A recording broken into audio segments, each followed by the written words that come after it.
রাসূল সাল্লাল্লাহু আলাইহি ওয়াসাল্লামকে নিয়ে যারা আলোচনা করেছে সব সাহাবীদের কমন একটা শব্দ হলো যে আমরা তার পূর্বে এবং তার পরে তার মতো সুন্দর কাউকে দেখি নাই। তার মানে আল্লাহ রসুলকে নিয়ে যে বর্ণনাগুলো তারা দিয়েছেন এটা হলো তাদের যুগের মানুষদের উপযোগী করে জাস্ট নিজেদের ভাষায় ব্যক্ত করেছেন, না হলে বাস্তবতা এটাই সবকিছু ভাষায় প্রকাশ করা যায় না। যেমন জান্নাতের ব্যাপারে নবীজি বলেছেন, এমনকি এটা হাদিসে কুদসি, মানে শব্দ নবীর কিন্তু কথাটা আল্লাহ।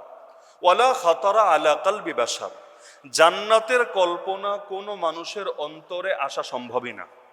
তার মানে আমরা যা কিছু কল্পনা করি আর যাই হোক সেটা জান্নাত না। জান্নাতের প্রাসাদ শুনলে আপনি যা কল্পনা করেন এটা আমেরিকার বাড়ি হতে পারে, সুইজারল্যান্ডের বাড়ি হতে পারে, পশ্চিমা বিশ্বের বাড়ি হতে পারে, কিন্তু নিশ্চিত থাকেন আর যাই হোক জান্নাত না। হুর শুনলে অনেকের কল্পনায় অনেক কিছু আসে, বিশেষ করে ইয়াং ছেলেপেলেদের অনেকে হুরের আলোচনাও খুব গর্বের সাথে মনোযোগের সাথে শোনে, অন্য টাইমে ঘুমালেও হুরের আলোচনার সময় ঘুমায় না মাশাআল্লাহ। কিন্তু হুরের বয়ান শুনলে আপনার কল্পনায় যা আসে আর যাই হোক আপনি নিশ্চিত থাকেন এটা দুনিয়ার কোনো নারী হতে পারে। আপনি যাদেরকে দেখেছেন এদের মধ্যেই মনে করেন সবচেয়ে সুন্দরী কাউকে আরেকটু মেকআপ টেকআপ করে আপনি মাথার মধ্যে কল্পনা করলেন, কিন্তু বিশ্বাস করেন জান্নাতি হুর কল্পনা করা কোনোদিন কোনো মানুষের পক্ষে সম্ভবই না। না হলে আমাকে বলেন এটা কিভাবে কল্পনা করবেন এমন একজন সুন্দরী নারী 70 পল্লা কাপড় অতিক্রম করে, যার চামড়া অতিক্রম করে, রক্ত অতিক্রম করে, গোশত অতিক্রম করে, হাড্ডি অতিক্রম করে, হাড্ডির ভেতরে শ্বাস আর মগজও দেখা যাবে, এটা হলো তার সৌন্দর্যের একটা বিবরণ যেটা আমরা জেনেছি। তাহলে এইটা কিভাবে কল্পনা করবেন আমারে বলেন? যারা অনেক বিজ্ঞান নিয়ে পড়াশোনা করেছেন আপনারাই আমার একটু বোঝায় দেন, আমি বুঝি না যেটা কিভাবে কল্পনা করবেন। এমনকি দুনিয়াতে যদি এমন কাউকে দেখেন, ধরেন এখন তো বাংলাদেশে কারেন্ট থাকে না বললেই চলে, কিসের লোডশেডিং ফোডশেডিং, পুরা ব্ল্যাক আউট বলা যায়, বিশেষ করে গ্রামাঞ্চলে। লোকে বলে গ্রামাঞ্চলের লোডশেডিং শহরে এসেছে, লোডশেডিং না, পুরো ব্ল্যাক আউট চলে এসেছে। তো এখন রাত 3টার সময় খুব গরম লাগছে, যদিও যারা ক্ষমতাসীন দল করে এদের আবার গরম টরম লাগে না, এটা একটা সুবিধা আছে মাশাআল্লাহ। ওনাদের কারেন্ট থাকলেও চলে, না থাকলেও চলে, ওনারা চাইলেও প্রতিবাদ করতে পারে না, সবকিছু সবর করা লাগে, না হলে লোকে কি বলবে। এখন মনে করেন আপনি বিরোধী দলই করেন, রাত 3টা অনেক গরম লাগছে, এখন রাত 3টায় ঘরের বাইরে গেলেন, গিয়ে দেখেন সুবহানাল্লাহ হঠাৎ করে এমন নারী সামনে চলে এসেছে, একদম হাড্ডির ভেতরের মগজ পর্যন্ত দেখা যাচ্ছে, চামড়ার ভেতরে যা আছে রক্ত চলছে, তারপরে এই যে রগের ভেতর দিয়ে কি প্রবাহিত হচ্ছে সব দেখা যাচ্ছে। আমারে বলেন এরকম দৃশ্য যদি রাত 3টার সময় ঘরের বাইরে গিয়ে দেখেন, প্রেমে হাবুডুবু খাবেন না ভয়ে কাপড় ভিজিয়ে দিবেন? এটাই তো স্বাভাবিক। একদম পুরো ভো করে দৌড় শুরু করবেন পেছনের দিকে, হায় আল্লাহ আমি কি দেখলাম, এটা তো মনে হয় কোনো পেতনি অথবা কোনো ভূত। এখন আমাকে বলেন যে দুনিয়াতে যেই জিনিস দেখলে লোকে ভয় পায়, জান্নাতে সেটা সৌন্দর্য হিসেবে তুলে ধরা হয়েছে। তো জান্নাত কল্পনা করবেন কিভাবে? এমনকি জান্নাত চেনানোর জন্য কি বলা হয়েছে, যেগুলো আমরা বুঝবো এমন কিছু আইডিয়া দেওয়া হয়েছে। আমরা দুনিয়াতে খাবার চিনি, এজন্য জান্নাতে মজার মজার খাবার থাকবে, ফল থাকবে, এগুলো নিয়ে আলোচনা করা হয়েছে। তাও দেখবেন জান্নাতে ভাত থাকবে কিনা, পাতলা ডাইল থাকবে কিনা, শিং মাছ বোয়াল মাছ থাকবে কিনা, এগুলো নিয়ে আলোচনা নাই। কেন? কারণ আরব জাতি আবার এগুলো বললে চিনত না। ওরা যা চেনে, ওরা ফল চেনে, ওরা রুটি চেনে, ইত্যাদি ইত্যাদি, ওরা মধু চেনে, ওরা দুধ চেনে, ওরা শরাব চেনে, মানে মদ চেনে, এগুলো নিয়ে আলোচনা করা হয়েছে। জান্নাতে মদের নহর থাকবে, যে মদ খেলে মাথাও ঘোরাবে না, মাতলামি আসবে না, দুধের নহর থাকবে, মধুর নহর থাকবে, ফল থাকবে, কষ্ট করে হাত দিয়ে ছিঁড়েও খাওয়া লাগবে না, বরঞ্চ জিনিসটা এমন চাইলে আপনার মুখের সামনে এমনি এসে হাজির হয়ে যাবে। এই যে বিষয়গুলো, এমনকি সেখানে হুরদের সাথে মেলামেশা হবে, সেটার ধরন কেমন হবে, ইত্যাদি ইত্যাদি আলোচনা। এক কথায় যেগুলো মোটামুটি মানুষ বুঝবে জাস্ট এতটুকু আইডিয়া দেওয়া হয়েছে, যেগুলো বুঝবে না সেগুলো আলোচনায় আনা হয় নাই। না হলে বাস্তবতা এমন, ঊর্ধ্ব জগতের কিছু আমাদের বোঝা সম্ভবই না। না হলে রূহ কি জিনিস পারলে ব্যাখ্যা দেন। রূহ তো এই জগতের কোনো জিনিস না, ঊর্ধ্ব জগতের জিনিস। আল্লাহ রাব্বুল আলামিন ফু দিয়ে মাটির দেহের ভেতর যেটা ঢুকিয়ে দিয়েছেন, কোরআনে আল্লাহ বলেছেন আমি ফু দিয়ে আদমের দেহের ভেতর আমার বিশেষ মাখলুক রূহকে ঢুকিয়ে দিলাম। এই রূহটা কি জিনিস বিজ্ঞান তো অনেক এগিয়েছে মাশাআল্লাহ। এত উন্নতির যুগে আমাকে স্পষ্টভাবে ব্যাখ্যা দেন না রূহ কি জিনিস। যে ব্যাখ্যাই দিবেন দেখবেন এর উপর আবার 10টা প্রশ্ন দাঁড়িয়ে যায়। এমনকি তাকদির কি, তাকদির নিয়ে দেখবেন একটা পর্যায়ে গিয়ে মেনে নিতে হয়, থাক এটা বেশি বোঝা আমাদের সাধ্যের কথা না, ওয়াল কাদরি খাইরিহি ওয়া শাররিহি মিনাল্লাহি তাআলা, এদ্দুর মেনে নিলাম যে তাকদিরের ভালো আর মন্দ সব আল্লাহর পক্ষ থেকে নির্ধারিত। দেখবেন তাকদির নিয়ে বেশি ভাবতে গেলে মাথায় কোনো কুল কিনারা পাওয়া যায় না। এজন্য আলী রাদিয়াল্লাহু আনহু বলেছিলেন, তাকদীর হলো এমন এক সমুদ্র যেটার কোনো শেষ নাই, তুমি এটাতে ডুব দিতে যেও না। এটা এমন এক অন্ধকার পথ যেই পথে তুমি কখনোই গন্তব্য পৌঁছতে পারবা না। সুতরাং এই অন্ধকার পথে তুমি বেশি চলতে যেও না, বরং কিছু জিনিস অস্পষ্টভাবেই মেনে নাও, এটার নামই ঈমান। তা আল্লাহ রাসূলের সৌন্দর্যও ছিল এমন, আল্লাহু আকবার, এগুলো বর্ণনা করাই সম্ভব না। এজন্য সব সাহাবী আলোচনাই আনেন নাই, কিছু কিছু সাহাবী বেশি করে আলোচনা করেছেন। যারা করেছেন কমন একটা বাক্য হলো, কানা রাসূলুল্লাহ সাল্লাল্লাহু আলাইহি ওয়াসাল্লাম আহসানান নাসি ওয়াজহান ওয়া আহসানাহুম খুলুকান লাইসা বিত-তাওয়িলি যাহিব ওয়ালা বিল-কাসীর। আল্লাহ রাসূল সাল্লাল্লাহু আলাইহি ওয়াসাল্লাম ছিলেন সব মানুষের মধ্যে সবচেয়ে সুন্দর চেহারার অধিকারী। সাহাবীরা সত্য বলতেন না মিথ্যা বলতেন? এমনকি আল্লাহর রাসূল যদি কখনো শোনেন যে তারা তার নামে মিথ্যা বলছে, তিনি মেনে নিতেন না প্রতিবাদ করতেন? তো কমন বাক্য যে আল্লাহর রাসূল ছিলেন সবচেয়ে সুন্দর মানুষ এবং সবচেয়ে সুন্দর চরিত্রের অধিকারী। মানে আমাদের তো অনেকের একটা হয় আর একটা হয় না। নবীজির জাহেরও সুন্দর সবচাইতে, নবীজির বাতিনও সুন্দর সবচাইতে। এবং বুখারী মুসলিমের হাদিস, এটা সাহাবী বারা বিন আযিব রাদিয়াল্লাহু আনহু থেকে এসেছে। তিনি বলেন, লাইসা বিত-তাওয়িলি যাহিব ওয়ালা বিল-কাসীর। নবীজি মাত্রাতিরিক্ত লম্বা ছিলেন না, কারণ খুব বেশি লম্বা হলে কিন্তু ভালো দেখা যায় না। আবার অনেক সময় মানুষ ভাঁজ হয়ে যায়, খুব বেশি লম্বাটা সুন্দর না। আবার আল্লাহ রাসূল খাটোও ছিলেন না, বামনও ছিলেন না, বরং তিনি ছিলেন দুটোর মাঝামাঝি। অন্য হাদিসে আসবে ইনশাআল্লাহ, মধ্যম সাইজের চাইতেও কিছুটা উপরে। আবার বাংলাদেশের মধ্যম সাইজ বুঝতে চাইেন না, কারণ এই হাদিস তো আরব দেশকে সামনে রেখে বুঝতে হবে। তা আরব দেশের মধ্যম সাইজ যেটা, এর চাইতেও আল্লাহ রাসূল একটু উপরে ছিলেন। তার মানে মোটামুটি বাংলাদেশে যাদেরকে আপনারা লম্বা হিসেবে চেনেন, মোটামুটি ধরতে পারেন ওই সাইজ। কারণ আরব দেশের সাইজ আর বাংলাদেশের সাইজ তো এক না, আবার বাংলাদেশের সাইজ চীন জাপানের সাইজ তো এক না। দেশভেদে সাইজের মধ্যে অনেক কিছুর মধ্যে তারতম্য থাকে। তা আল্লাহ রাসূল সাল্লাল্লাহু আলাইহি ওয়াসাল্লাম মাত্রাতিরিক্ত লম্বাও ছিলেন না, কারণ এটাও সুন্দর না, আবার খাটোও ছিলেন না, এটাও সুন্দর না। তিনি ছিলেন দুটোর মাঝামাঝি। এমনকি সহিহ মুসলিমে হাদিস আছে, জাবির বিন সামুরা রাদিয়াল্লাহু আনহু উদাহরণ দিতে গিয়ে বলেন, বাল মিসলা শামসি ওয়াল কামার। নবীজি ছিলেন চাঁদ এবং সূর্যের মতো। ওয়াকানা মুস্তাদিরান, এবং তিনি ছিলেন গোলাকৃতির, মানে চাঁদ সূর্য যেরকম গোলাকৃতির, আল্লাহ রাসূল ছিলেন গোলাকৃতির এবং তিনি ছিলেন চাঁদ আর সূর্যের মতো। এখন বলবেন, সূর্য তো দেখতে একরকম হলুদ হলুদ, চাঁদ তো দেখতে আরেক রকম। মূল বিষয় হলো, আমি আগেই বলেছি যে মানুষ যেভাবে সহজে বুঝবে, ওই যুগের লোক যেভাবে সৌন্দর্য প্রকাশ করত, তারা এই রকম কিছু শব্দই চয়ন করেছেন। না হলে আমি আগেই স্বীকার করেছি, নবীজি সাল্লাল্লাহু আলাইহি ওয়াসাল্লামের সৌন্দর্য প্রকাশ করার মতো কোনো শব্দ, কোনো বাক্য, কোনো ভাষাগত যোগ্যতা আমাদের নাই। এবং তার প্রকৃত সৌন্দর্য আসলে তুলে ধরা, এটা আমাদের পক্ষে কখনোই সম্ভব না। এমনকি অন্য হাদিসের মধ্যে আছে, এক নারী সাহাবী যার নাম রুবাইয়া বিনতে মুআওয়িজ রাদিয়াল্লাহু আনহা, তিনি বলেন, লাউ রাআইতাহু কুলতা আশ-শামসু তালিআহ। তুমি যদি নবীকে দেখতা, বলতে বাধ্য হতা যেন আকাশে সূর্য উঠেছে। মানে চেহারাটাই এমন, সামনে আসলে মনে হয় ওই আকাশে সূর্য উঠলে যেমন দুনিয়ার সব অন্ধকার দূর হয়ে যায়, একইভাবে মুহাম্মদুর রাসূলুল্লাহ সাল্লাল্লাহু আলাইহি ওয়াসাল্লামের চেহারাটাই ছিল এমন, দেখলে মনে হতো যে যেন সূর্য উদিত হয়েছে। এমনকি সাহাবী আবু হুরায়রা রাদিয়াল্লাহু আনহু, যিনি সবচাইতে বেশি হাদিস বর্ণনা করেছেন নবীর থেকে, তিনি বলেন, এই হাদিসটাও বুখারীতে আছে, কানা রাসূলুল্লাহ সাল্লাল্লাহু আলাইহি ওয়াসাল্লাম দাখমাল কাদামাইন হাসানাল ওয়াজহ লাম আরা বাদাহু মিথলাহু। আল্লাহ রাসূল সাল্লাল্লাহু আলাইহি ওয়াসাল্লামের পাগুলো ছিল মাংসল, মানে শুকনা পা না, পায়ে পর্যাপ্ত গোশত ছিল এবং তার চেহারা সবচাইতে সুন্দর ছিল। আমি আর কাউকে এরকম তারপরে দেখতে পাই নাই। এমনকি অন্য এক সাহাবী, তিনি বলেন, আল্লাহ রাসূলকে আমি দেখেছি তার আগেও এবং তার পরেও আমি এরকম সুন্দর কাউকে দেখতে পাই নাই। এমনকি আব্দুল্লাহ বিন ওমর রাদিয়াল্লাহু আনহু, অর্থাৎ বিখ্যাত সাহাবী ওমরের পুত্র, তিনি বলেন, মা রাআইতু আশজা ওয়ালা আজওয়াদা ওয়ালা আদওয়া মিন রাসূলিল্লাহি সাল্লাল্লাহু আলাইহি ওয়াসাল্লাম। তিন ক্ষেত্রে আমি নবীর চাইতে অগ্রসর কাউকে দেখি নাই। এক নম্বর হলো নবীর চাইতে বেশি সাহসী, আল্লাহর নবীর চাইতে বেশি সাহসী কাউকে দেখি নাই। আল্লাহ নবীর চাইতে বেশি দানশীল, নবীর চাইতে বড়লোক হয়তো ছিল, টাকাওয়ালা হয়তো ছিল, কিন্তু আল্লাহ নবীর চাইতে বেশি দানশীল কাউকে দেখি নাই। এবং আল্লাহ নবীর চাইতে বেশি সুন্দর উজ্জ্বল আমি কাউকে দেখি নাই। এমনকি আল্লাহ রাসূল সাল্লাল্লাহু আলাইহি ওয়াসাল্লামের সৌন্দর্য বলতে গিয়ে তার চাচা, যিনি নিজে কালেমা পড়েন নাই, কিন্তু সে আবু তালেব একটা কবিতা বলেছিলেন। আবু তালেবের সুন্দর সুন্দর কিছু কবিতা পাওয়া যায়। সেই কবিতার মধ্যে তিনি বলেন, ওয়া আবয়াদা ইউস্তাসকাল গামামু বিওয়াজহিহি থিমালুল ইয়াতামা ইসমাতুন লিল আরামিলি। আরে আমার ভাতিজা মুহাম্মদ এমনই শুভ্রোজ্জ্বল, মানে এমনই সাদা এবং উজ্জ্বল, যার চেহারার উসিলায় বা যার রূপের উসিলায় মানুষ মেঘের কাছে বৃষ্টি প্রার্থনা করে। মানে রূপটাই এমন, মানুষ মেঘের কাছে বৃষ্টি প্রার্থনা করে। এখন বলবেন চেহারা দিয়ে আবার কেমনে বৃষ্টি প্রার্থনা করে? কবিতার ভাষাটা একটু ভিন্ন হয়, কবিতার ভাষা ভিন্ন হয়, আর মুশরিকদের কালচারটাও ভিন্ন হয়।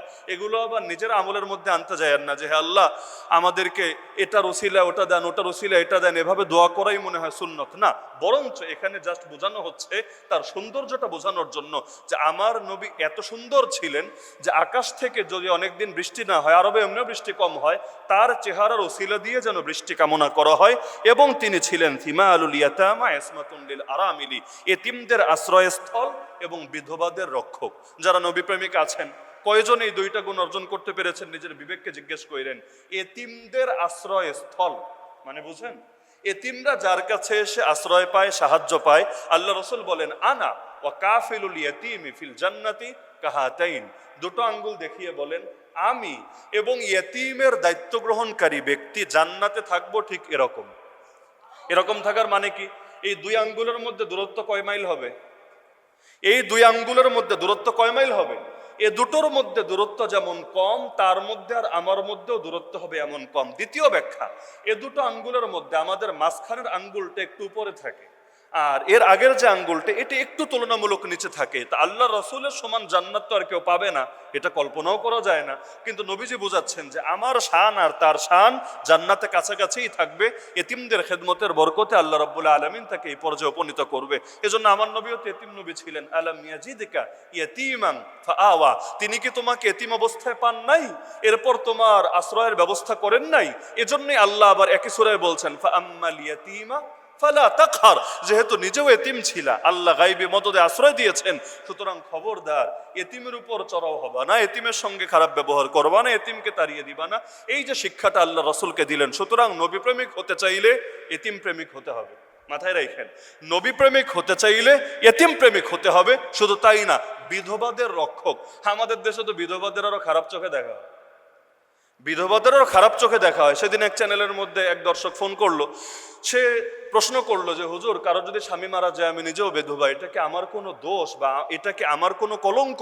সমাজে তো আমি মুখ দেখাতে পারছি না, আমাকে বিভিন্নভাবে আমার আড়ালে কটূক্তি করা হয়, ও আর স্বামীরে খেয়ে ফেলেছে, ও এইরকম সেই রকম। ওই হিন্দুয়ানি কিছু কালচার মুসলমানদের মধ্যেও ঢুকেছে। বিশেষ করে অল্প বয়সে যদি স্বামী মারা যায়, অনেক সময় নারীদেরকে সমাজে অচ্যুত বা এক ধরনের কলঙ্কযুক্ত হিসেবে উপস্থাপন করা হয়। অথচ মৃত্যু কার হাতে? মৃত্যু কার হাতে?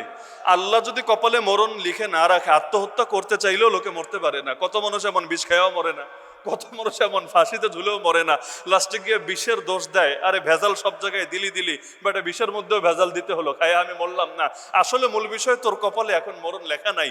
আল্লাহ যখন লিখে রেখেছে মরণ তখনই হবে, মরণ আগায়ও না, মরণ পিছায়ও না। তো সুতরাং আল্লাহ রসুল সাল্লাল্লাহু আলাইহি ওয়াসাল্লাম তিনি ছিলেন এতিমদের আশ্রয়স্থল, বিধবাদের রক্ষক। এটা মুসলমানের সাক্ষ্য না। খাজা আবু তালেব তার মুসলমান না, অমুসলিম, কিন্তু তিনি পর্যন্ত সাক্ষ্য দিচ্ছেন আল্লাহ রসুলের এটা গুণ ছিল। এমনকি সাহাবী আলী রাদিয়াল্লাহু আনহু, শেরে খোদা আলী ইবনে আবি তালেব রাদিয়াল্লাহু আনহু বলেন, কানা নবী সাল্লাল্লাহু আলাইহি ওয়াসাল্লাম লাইসা বিযাহিবি তুলান ওয়া ফাওকা আর-রাবআ ইযা জাআ মা'আল কওমি গামারাহুম। আল্লাহ নবী সাল্লাল্লাহু আলাইহি ওয়াসাল্লাম তিনি লম্বার বিবেচনায় সবচাইতে লম্বা ছিলেন না। সবচাইতে লম্বা হওয়া গর্বের কথা না। এবং তিনি খাটো ছিলেন না, বরং তিনি ছিলেন মাঝারি চাইতে একটু উঁচু। ফাওকা আর-রাবআ, মাঝারি সাইজ, মধ্যম আকৃতির চাইতে একটু উঁচু। কিন্তু মুআজিজাটা কোথায় জানেন? ইযা জাআ মা'আল কওমি গামারাহুম, তিনি যখন মানুষের মাঝে হাঁটতেন, তাদের সঙ্গে চলতেন, সবাইকে ছাড়িয়ে তিনি স্পষ্টভাবে ভেসে উঠতেন, মানে সবার উপরে তার চেহারাটা দেখা যেত। তিনি যদি সবচাইতে লম্বা হতেন, মনে করেন সবচাইতে লম্বা মুসল্লিরে যদি সামনের কাতারে দাঁড় করায় দেই, একদম পেছনে সে উযুখানার সামনে যে আছেন, সেও কিন্তু যখন আমরা দাঁড়াবো দেখা যাবে চেহারা না দেখলেও পেছন থেকে মাথা দেখতে পাচ্ছেন, টুপি দেখতে পাচ্ছেন। কেন? কারণ সে লম্বা, সবার মাথার উপর তার মাথা দেখা যাবে, স্বাভাবিক, মোটে অস্বাভাবিক ব্যাপার না। কিন্তু আল্লাহর রসুল সবার চাইতে লম্বা ছিলেন না। আলী রাদিয়াল্লাহু আনহু আগেই বলে দিচ্ছেন সবার চাইতে তিনি লম্বা ছিলেন না। কিন্তু এরপরও আল্লাহ রসুল যখন সবার মধ্যে হাঁটতেন, তার মাথাটাই সবার উপরে দেখা যেত, তিনি উজ্জ্বলভাবে ভেসে থাকতেন। এটাই আমার নবীর সার্বক্ষণিক মুআজিজা। মানে দুই একবার এমন হয়েছে, অথবা জীবনে মাঝে মাঝে কারো কাছে এমন মনে হয়েছে, এরকম না, সার্বক্ষণিক মুআজিজা, যেটা সকলেই স্বীকার করেছে। আবিয়াদু দখমুল হামা, আল্লাহ রাসূল সাল্লাল্লাহু আলাইহি ওয়াসাল্লাম ছিলেন শুভ্রোজ্জ্বল। হ্যাঁ, শুভ্রোজ্জ্বল মানে আবার এটা ভাববেন না ওই ইউরোপিয়ানদের মতো। ইউরোপিয়ানদের মতো না। এই জন্য আমি আগেই বলেছি, যখন এই শব্দগুলো বলা হয় আরব দেশকে সামনে রাখবেন, আরব কালচারকে সামনে রাখবেন, হাদিসগুলো বলতে সহজ হবে। আমরা যদি বলি সাদা চামড়া, আমাদের কল্পনায় আরব দেশের মানুষ আসে না, আমাদের কল্পনায় আসবে ইউরোপিয়ানরা। এটাই স্বাভাবিক। আল্লাহ রসুলকে ইউরোপিয়ানদের মতো ভাববেন না, ইউরোপিয়ানদের মতো তিনি ছিলেন না। এটা জাস্ট বোঝার স্বার্থে বলছি যে কিছু সাদা এমন আছে যে সাদা হলেই সুন্দর হবে, বিষয়টা এরকম না। আমার রসুল এমন সাদা ছিলেন যেটা বাস্তবে সুন্দর, এবং সৌন্দর্যের ক্ষেত্রে যেটা কখনোই তুলনা চলে না। দখমুল হামা, তার মাথাটা ছিল কিছুটা মাংসল, মানে মাথাটা ছোট হওয়া সুন্দর না, আবার মাথা বড় মোটা হওয়া এটাও সুন্দর না। মাথা স্বাভাবিক যেভাবে হলে মানানসই হয়, আল্লাহ রাসূল সাল্লাল্লাহু আলাইহি ওয়াসাল্লামের মাথাটা এরকম মানানসই মাংসল ছিল। আগাররু আবলাজু আহদাবুল আসফার, আল্লাহ রাসূল সাল্লাল্লাহু আলাইহি ওয়াসাল্লামের কপালটা ছিল বড় উজ্জ্বল, কপালটা ছিল বড় উজ্জ্বল, এবং ভুরুগুলো ছিল ফাঁকা। অর্থাৎ অনেকের ভুরু মিলানো থাকে আর অনেকের ভুরু মাঝখানে ফাঁকা থাকে। অনেকে তো আবার ওই যে পার্লারে গিয়ে ডিজাইন করে এটাকে কৃত্রিমভাবে ফাঁকা করে, কিন্তু আল্লাহ রসুল সাল্লাল্লাহু আলাইহি ওয়াসাল্লামের ভুরুগুলো লাগানো ছিল না, বরং ভুরুগুলো ছিল ফাঁকা, এবং তার চোখের পাপড়িগুলো ছিল দীর্ঘ এবং কালো। কারণ এটা কালো হলেই সুন্দর দেখা যায়, চোখের পাপড়িগুলো ছিল দীর্ঘ এবং কালো। এবং আল্লাহ রসুল সাল্লাল্লাহু আলাইহি ওয়াসাল্লাম যখন ঘামাতেন, নবীজি সাল্লাল্লাহু আলাইহি ওয়াসাল্লাম যখন ঘামাতেন, তার চেহারায় ঘামগুলো এমনভাবে ফুটে উঠতো কান্নাল আরাকা ফি ওয়াজহিহি আল-লুলু, মনে হতো এগুলো এক একটা মুক্তোর দানা। মুক্তোর দানা যেরকম সুন্দর, আল্লাহ রাসূল সাল্লাল্লাহু আলাইহি ওয়াসাল্লামের ঘাম দেখতেও ঘ্রাণ তো ছিল। আমি আগে আলোচনা করেছিলাম যে রাসূলুল্লাহ সাল্লাল্লাহু আলাইহি ওয়াসাল্লামের ঘামের ঘ্রাণটা ছিল মেশকে আম্বরের চাইতেও বেশি সুগন্ধিময়। এজন্য আনাস রাদিয়াল্লাহু আনহুর মা পর্যন্ত, যিনি নবীর আত্মীয়া, আল্লাহ রাসূলের ঘাম পর্যন্ত সংরক্ষিত রেখে দিয়েছিলেন আতরের শিশির ভেতরে, এবং এটাও ব্যবহার করতেন আতরের সাথে মিশিয়ে, এবং বলতেন যে আতরের চাইতে বেশি খুশবু আমরা এটার ভেতরে পাই, আতরকে আরো সুবাসময় করার জন্য আমরা এটা ব্যবহার করি। তাহলে ঘ্রাণ যেমন ছিল অসাধারণ, একইভাবে আল্লাহ রসুলের ঘামটা দেখতেও ছিল এমন, মনে হতো এক একটা মুক্তোর দানা। বলবেন ঘামও কি দেখতে এত সুন্দর হতে পারে? আল্লাহ যদি আমাদেরকে হায়াত দেয় আর কি। আমাদের যুগে যদি নবী ঈসা আলাইহিস সালাম আসে, আমার রাসূলকে তো আর আমরা জীবদ্দশায় এই যুগে আর দেখতে পাবো না।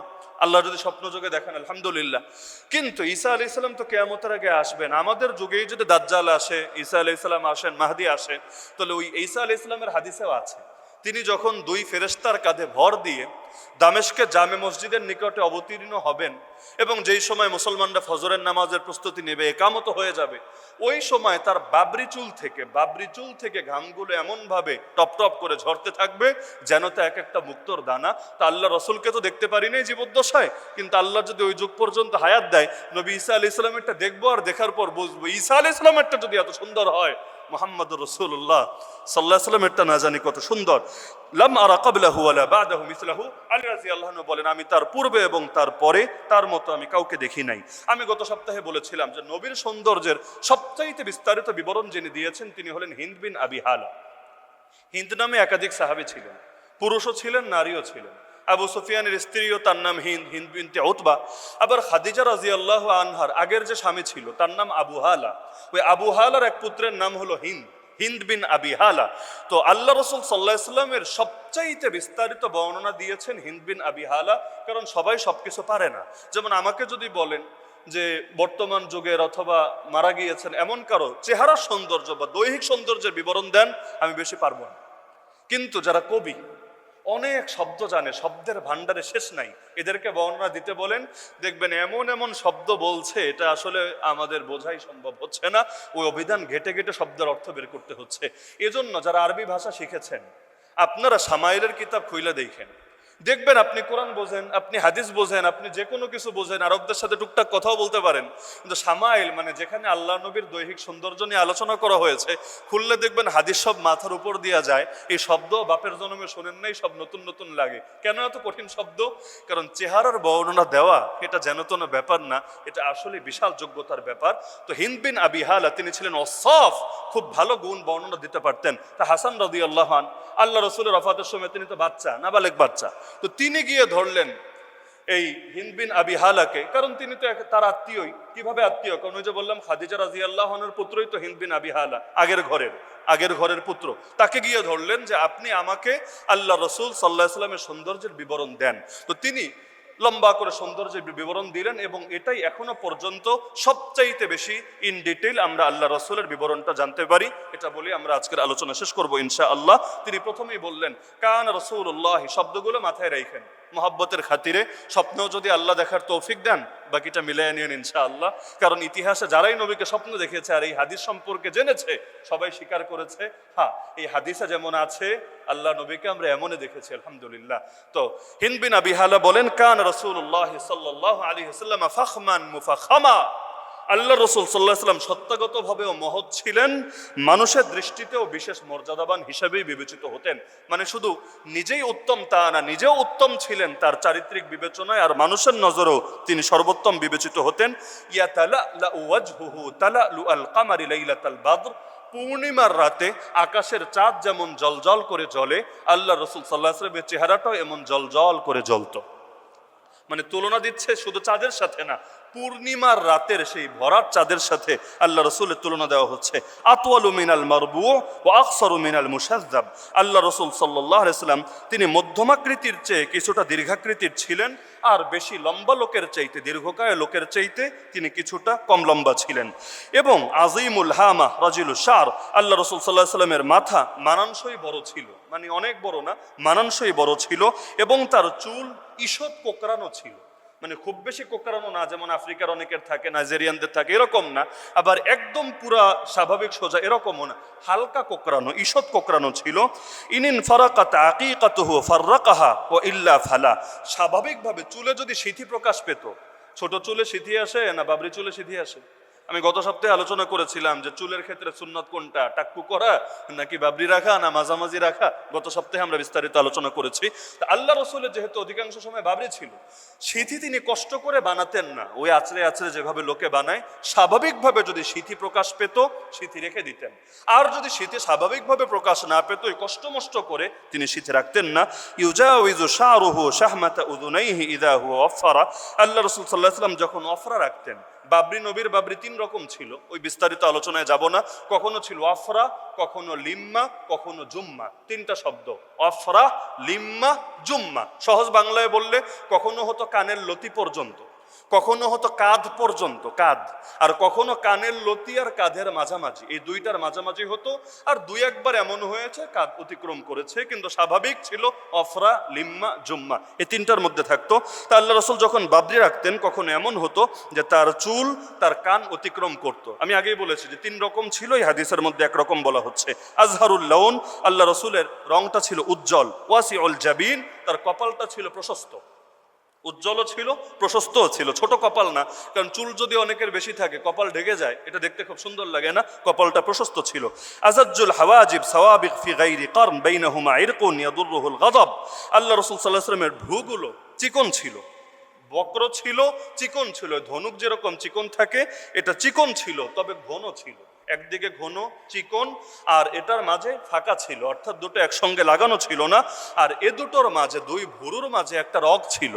যখন নবীজি রাগান্বিত হতেন, আল্লাহ রাসূল সাল্লাল্লাহু আলাইহি ওয়াসাল্লাম তো অনেক সময় এত রাগ করতেন, মনে হতো চেহারা এমন লাল হয়েছে যেন বেদানার দানাগুলো, অর্থাৎ ডালিমের দানাগুলো নিংড়ে তার চেহারায় ঢেলে দেওয়া হয়েছে, এতটা আল্লাহ রাসূল সাল্লাল্লাহু আলাইহি ওয়াসাল্লাম কখনো রাগান্বিত হতেন। তো রাগের সময় সেই মাঝখানের রগটা ফুলে যেত, সেটা ঈষৎ স্ফীত হতো। এই দুই ভোরোর মাঝখানে আল্লাহ রাসূল সাল্লাল্লাহু আলাইহি ওয়াসাল্লামের যে রগটা ছিল। আকনাল আইরনাইন, আল্লাহ রাসূল সাল্লাল্লাহু আলাইহি ওয়াসাল্লামের নাকটা একটু উঁচু ছিল, কারণ বোচা নাক তো দেখতে অত ভালো লাগবে না, নাক যদি চাপানো থাকে, তো নাকটা উঁচু ছিল। লাহু নূরুন ইয়ালু ইয়াহসাবুহু মান লাম ইয়াতাআম্মালহু আশাম, এখানে আরেকটা মুজিজা ছিল। ওই যে উচ্চতায় একটা মুজিজা বললাম যে নবী সবচাইতে লম্বা ছিলেন না, তো সবার মধ্যে হাঁটলে কার মাথাটা দেখা যেত? আল্লাহ রসুলেরটাই দেখা যেত, এবং তিনি সুব্রজ্জ্বল ভাবে সামনে ভেসে উঠতেন। একইভাবে তার নাকে সার্বক্ষণিক একটা মুজিজা ছিল, তার নাকটা স্বাভাবিক উঁচুই ছিল, কিন্তু অল টাইম তার নাকের উপর এক ধরনের নূর চমকাতো। সুবহানাল্লাহ বলবেন না? আল্লাহ রাসূল সাল্লাল্লাহু আলাইহি ওয়াসাল্লামের নাক মুবারকে অল টাইম সর্বদা এক ধরনের নূর চমকাতো। কেউ যদি আগ থেকে না চিনতো, হঠাৎ ধরেন এসে নবীকে দেখছে, তাহলে হঠাৎ দূর থেকে দেখলে ইয়াহসাবুহু মান লাম ইয়াতাআম্মালহু আশাম, তিনি শব্দ বলছেন, গভীরভাবে না তাকালে বা ভালো করে খেয়াল না করলে সে ভেবে বসতো মনে হয় নাকটা একটু লম্বা, নাকটা মনে হয় একটু বেশি লম্বা, কিন্তু যখন কাছ থেকে গিয়ে দেখতো তখন বলতো সুবহানাল্লাহ, নাক বেশি লম্বা না, নাক তো একদম পারফেক্ট সাইজেই আছে, কিন্তু উপরে এক ধরনের নূর নূর বিশেষভাবে চমকাচ্ছে, আর সেই নূরের দেদীপ্যমান আলোর কারণে হঠাৎ করে ভালো করে খেয়াল না করলে এটাকে তুলনামূলক লম্বা মনে হচ্ছে। কাসুল লিহিয়া সাহলুল খাদ্দাইন দলিউল ফাম মুফলাজুল আসনান।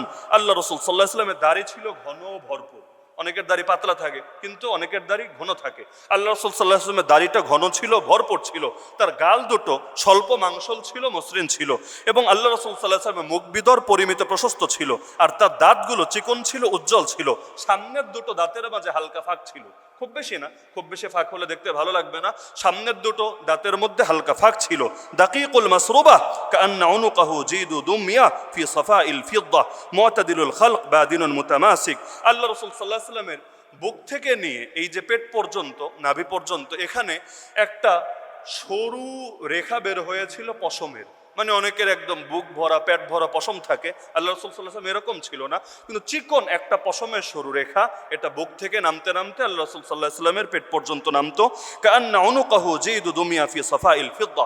আল্লাহ রাসূলের গর্দান মোবারক, তার ঘাড় এতটা সুন্দর ছিল, উদাহরণ দিতে গিয়ে তিনি এমন একটা উদাহরণ দিয়েছেন, আগেই বলেছি ওই যুগের লোক যেভাবে বুঝবে তিনি সেভাবে উপস্থাপন করেছেন। তিনি একসঙ্গে এটাকে দুইটা জিনিসের সঙ্গে তুলনা দিয়েছেন। তিনি বলেন আল্লাহ রাসূলের গর্দান এতটাই সুন্দর ছিল যেন এটা মূর্তির গর্দান। বলবেন মূর্তির গর্দান মানে কি? ওই যুগে যখন মূর্তি বানাতো এর গর্দানটা একদম এমন নির্মল, স্বচ্ছ, পরিচ্ছন্ন করে রাখতো, যেটা ওই যুগে মানুষ স্পেশাল করে দেখতো এবং সৌন্দর্য বোঝানোর জন্য এর সঙ্গে তুলনা দিত। এজন্য তুলনা দিচ্ছে যে আল্লাহ রাসূলের গর্দানটা ছিল এমন একদম নির্মল, একদম স্বচ্ছ, মানে অনেক পশম টশম থাকবে বা একটু অনেকের কালো হয়ে যায়, মানে বাকি শরীর যেমনই থাক ঘাটটা কালো দেখা যায়, আল্লাহ রাসূলের এমন ছিল না, নির্মল ছিল, স্বচ্ছ ছিল, এমনকি এটা রূপার মতো ছিল, রূপার মতো ছিল। তিনি তুলনা দিচ্ছেন মুতাদিলুল খালক। আল্লাহ রাসূলের প্রত্যেকটা অঙ্গই সুষম সুগঠিত ছিল। অনেকের এমন হয় সব ঠিক আছে, হাতটা একটু লম্বা, বা সব ঠিক আছে, পাটারে একটু বেসাইজ লাগে, না, তার প্রত্যেকটা অঙ্গ প্রত্যঙ্গ যেমন দরকার এমনই ছিল, এবং তার দেহটা মাংসল ছিল, সুদৃঢ় ছিল। সাওয়াউল বাতনি ওয়াস সাদর, এখানে আমরা সবাই ধরা, অল্প কিছু বাদে। আল্লাহ রাসূলের পেট এবং বুক সমান ছিল। আমাদের তো মাশাআল্লাহ পেট মোবারকটা একটু উঁচাই থাকে বুকের চাইতে। আল্লাহ রাসূল সাল্লাল্লাহু আলাইহি ওয়াসাল্লামের বুক এবং পেট এটা সমান ছিল, দুটো সমান ছিল। তার মানে কি ভুঁড়ি ছিল? ভুঁড়ি ছিল। আরে মাসের পর মাস কখনো পানি খেয়ে, খেজুর খেয়ে কাটাতে হয়েছে, ভুঁড়ি আসবে কোত্থেকে? জীবন পার করে দিয়েছেন, কখনো আমরা যেভাবে ওই গলা পর্যন্ত ভরে খাই, পেট পূর্তি করে খাই, আল্লাহ রাসূল কখনো এভাবে খান নাই। এমনকি একদিন যদি কিছু খাবার পেয়েছেন আর একদিন থেকে ক্ষুধার যন্ত্রণায় কষ্ট করতে হয়েছে, ভুঁড়ি আসবে কোত্থেকে? আমরা না সুখে থাকতে থাকতে আর বসে বসে কাজ করতে করতে আমাদের এগুলো হচ্ছে। এমনকি আগের যুগে কয়জনের ভুঁড়ি ছিল? এখনো গ্রামাঞ্চলে, ওই ময়মনসিংহ বিভাগে আপনি পুরো সফর করেন না, গ্রামাঞ্চলগুলোতে যান, কয়জনের ভুঁড়ি দেখবেন? উত্তরবঙ্গে যান, কয়জনের ভুঁড়ি দেখবেন? পাহাড়ে যান, কয়জনের ভুঁড়ি দেখবেন? কিন্তু আমরা যারা আইলসা, দৈহিক পরিশ্রম করি না, হ্যাঁ এখন পরিশ্রম করার জন্য কাম তো নাই, এজন্য জিমে গিয়া কাম করা লাগে, এজন্য আলাদা কইরা কৃত্রিম করে পরিশ্রম করা লাগে, কারণ এমনি কাজ তো নাই, আর তাদেরকে তো থাকতেই হতো যুদ্ধের ময়দানে, তো ভুঁড়ি আসবে কোত্থেকে? তা আল্লাহ রাসূল সাল্লাল্লাহু আলাইহি ওয়াসাল্লামের বুক এবং তার পেট সমান ছিল। আরিয়াদুস সাদর, তার বুকটা প্রশস্ত ছিল, চওড়া বুক ছিল, কারণ এটাই গর্বের প্রতীক, এটাই হলো সাহসী মানুষের পরিচয়। বুআইদামা বাইনাল মানকিবাইন, দুই বাহুর মধ্যে দূরত্ব কিছুটা বেশি ছিল। দখমুল কারাদিস আনওয়ারুল মুজাররাদ, আল্লাহ রাসূল সাল্লাল্লাহু আলাইহি ওয়াসাল্লামের অঙ্গ প্রত্যঙ্গের যে হাড্ডিগুলো ছিল, হাড্ডিগুলো স্থূল ছিল, দৃঢ় ছিল। কারণ হাড্ডি একটু মোটা হওয়া এটা কিন্তু শক্তির আলামত। হাড্ডি মোটা হলে আলাদা শক্তি পাওয়া যায়, যখন তরবারি চালাবে, যখন যুদ্ধ করবে। আল্লাহ রাসূলের যে অস্থি ছিল, হাড্ডি ছিল, এই অস্থিগুলো ছিল সুদৃঢ় এবং এটা ছিল কিছুটা স্থূল। আনওয়ারুল মুতাজাররাদ, এর দুইটা অর্থ হয়। এক হলো আল্লাহ রাসূল যখন খালিগা হতেন, স্বাভাবিকভাবে কখনো তো হতেন না, দুই একবার বিশেষ প্রয়োজনে হয়েছেন, তো অনাবৃত হলে তার দেহটা উজ্জ্বল আর চমৎকার দেখা যেত। আর দ্বিতীয় অনুবাদ হলো শরীরের যে অঙ্গগুলো বাইরে থাকে, অর্থাৎ আমরা কাপড় পরলেও ধরেন হাত বাইরে আছে, পা বাইরে আছে, যে অঙ্গগুলো বাইরে আছে এগুলো একদম আনওয়ার, মানে হলো বেশি নূর, নূর না বেশি নূর সম্পন্ন, এগুলো নূরের মতো করে চমকাতো।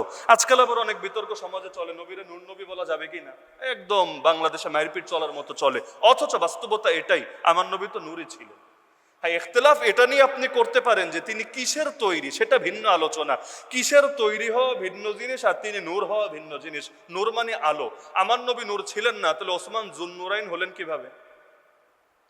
কথা বুঝতে পারছেন? আমার নবী নূর ছিলেন না, তো ওসমান জুন্নুরাইন হলেন কিভাবে? জুন্নুরাইন মানে দুই নূরের অধিকারী। দুই নূর মানে কি? আল্লাহ রাসূলের দুই কন্যাকে বিয়ে করেছেন, তা নবীর দুই কন্যারে বিয়ে করলে সে যদি দুই নূরের অধিকারী হয়, তাহলে ওই কন্যাটা যার, তিনি কি ছিলেন? অবশ্যই নূর ছিলেন। কাদ জাআকুম মিনাল্লাহি নূরুন ওয়া কিতাবুম মুবিন, এই আয়াতের একটা তাফসীর তো এটাই, আর তোমাদের কাছে আল্লাহর পক্ষ থেকে নূর এসেছে এবং সুস্পষ্ট কিতাব এসেছে। নূর মানে আলো, মানুষ অন্ধকারের ভেতর পথ খুঁজে পায় আলো দেখে। আমার নবী হেদায়েতের নূর ছিলেন, এলেমের নূর ছিলেন, দ্বীনের নূর ছিলেন, শরীয়তের নূর ছিলেন। এবং নবী তাহাজ্জুদে যখন উঠতেন আল্লাহর কাছে নূরের দোয়া করতেন, হে আল্লাহ আমার চোখে নূর দেন, আমার কানে নূর দেন, আমার জিহ্বায় নূর দেন, আমার রক্তে, আমার গোশতে, আমার হাড্ডিতে, আমার সামনে, আমার পেছনে, আমার ডানে, আমার বামে, আমার উপরে, আমার নিচে, আমার কলবে, এমনকি লাস্টে গিয়ে বলতেন আমাকে নূর বানিয়ে দেন।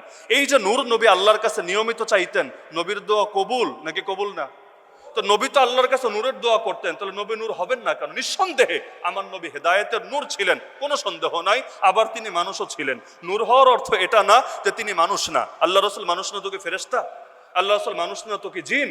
অবশ্যই তিনি মানুষ। কুল ইন্নামা আনা বাশারুম মিসলুকুম, কোরআন খুলেন সূরা কাহাফের সর্বশেষ আয়াত, আরো একাধিক জায়গায় আছে আয়াত। হে নবী বলে দাও নিঃসন্দেহে আমি তোমাদের মতো একজন মানুষ। তোমাদের মতো মানে আমরা 10 জন যেমন, নবীও এমন, এটা না। ইউহা ইলাইয়া আন্নামা ইলাহুকুম ইলাহু ওয়াহিদ, আমার কাছে ওহী আসে যে তোমাদের ইলাহ একমাত্র ইলাহ। এটা নবী বলছেন এ কারণে যাতে করে ঈসা আলাইহিস ইসলামের মতো তারে আল্লাহ না বানায় ফেলে, তাকে রব না বানিয়ে ফেলে। এজন্য তিনি বলেন আমি রব না, আমি খোদা না, আমি ইলাহ না, আমিও একজন মানুষ।